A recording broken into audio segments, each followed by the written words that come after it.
workshop a grand success. And thanks again to BIB and Shillong Press Club for organizing. A round of applause, ladies and gentlemen.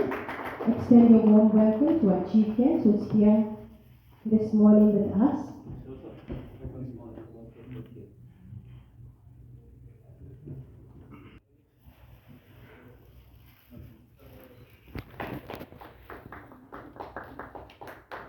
Followed by Dr.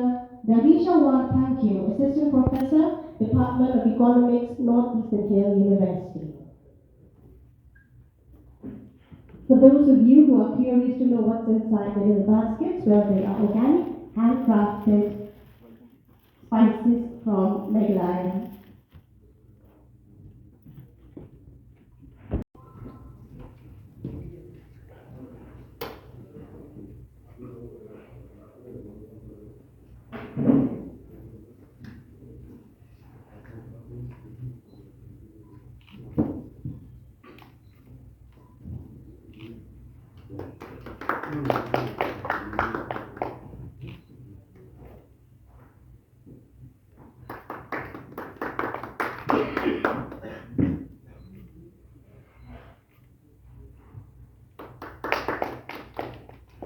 Thank you to all our guests for doing the honors.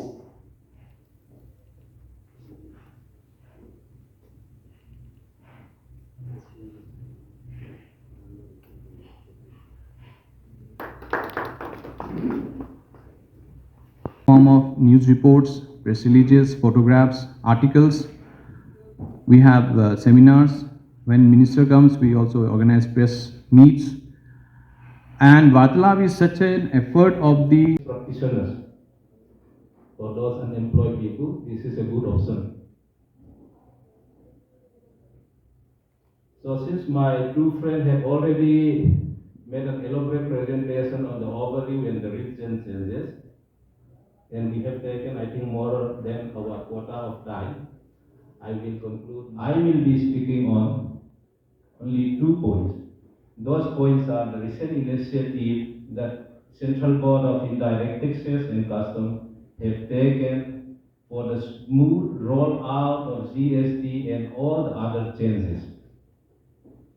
One is recently, Government of India have directed us that we should open a help desk or trade facilitation center in all the GST formation in the country, including, of course, Meghalaya. These centers are manned by expert officers throughout office hours. It is expected that this trade center will iron out all the irritants or all the difficulty faced by, especially by the small traders or small taxpayers.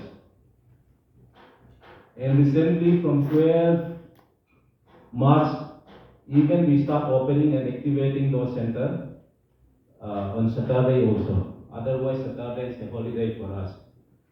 So please convey this to the masses and to the general public. The service centers or facilitation center in all the GST formation are available, because whatever social media may be available, for authenticity and for reliability, it was always the press, through which public trust and we also trust.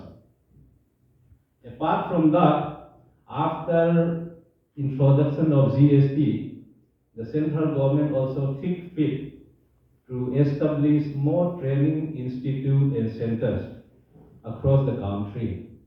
Keeping in that in view, National Academy of Indirect Taxes, Custom and Narcotic Zonal Compass also being opened in Shillong. The permanent compass will be in New Shillong Township.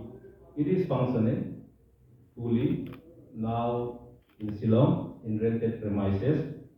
The objective of this training institute, apart from training the GST and custom officers, is to impart training to all the state GST officers. Because Northeast is a small state, the state, I think, cannot afford to have the training institute of their own, because even the recruitments are not very big for GST officers in the state.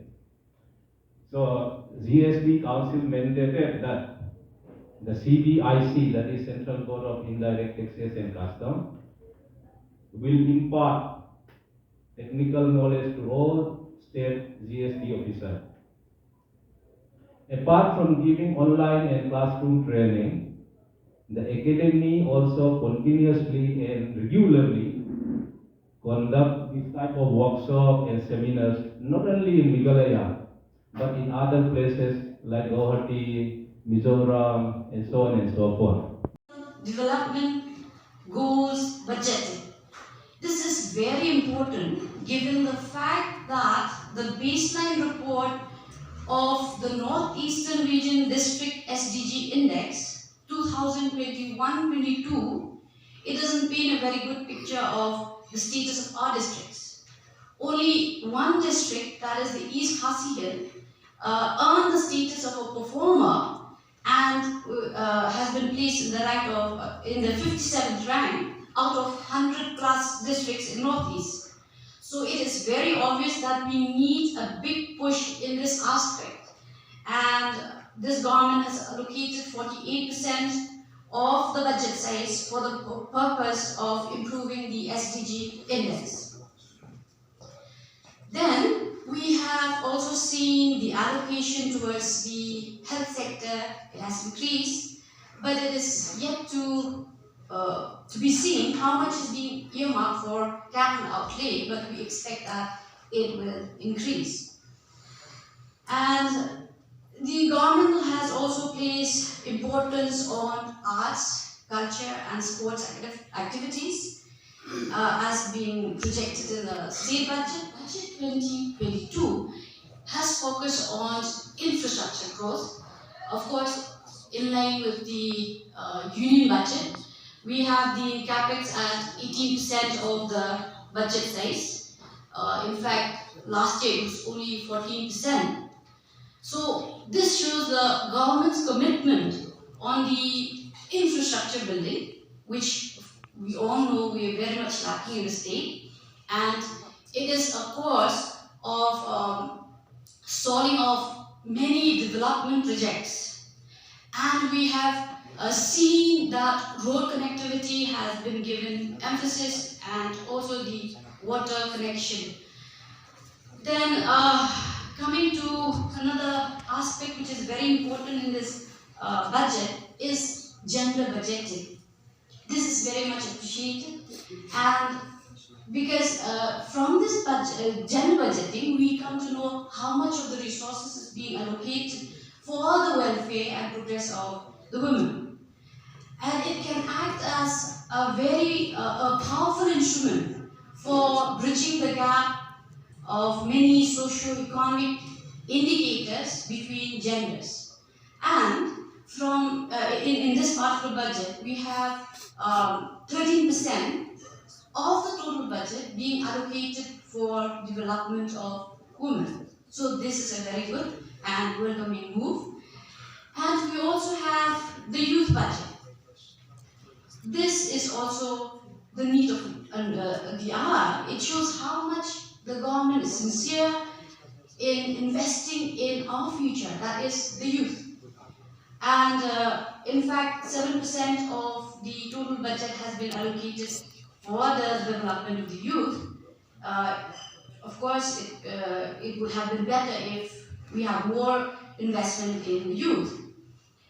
But anyway, it's a very good initiative by the state government. Or some business people have to give. It is something that whatever commodity you are buying, you are paying tax. So this GST, it is one tax for manufacturing, trading and services. Previously we were having, this removes the forces of darkness and gives us positivity. To set the tone for today's program, may I request our chief guest and our resource person.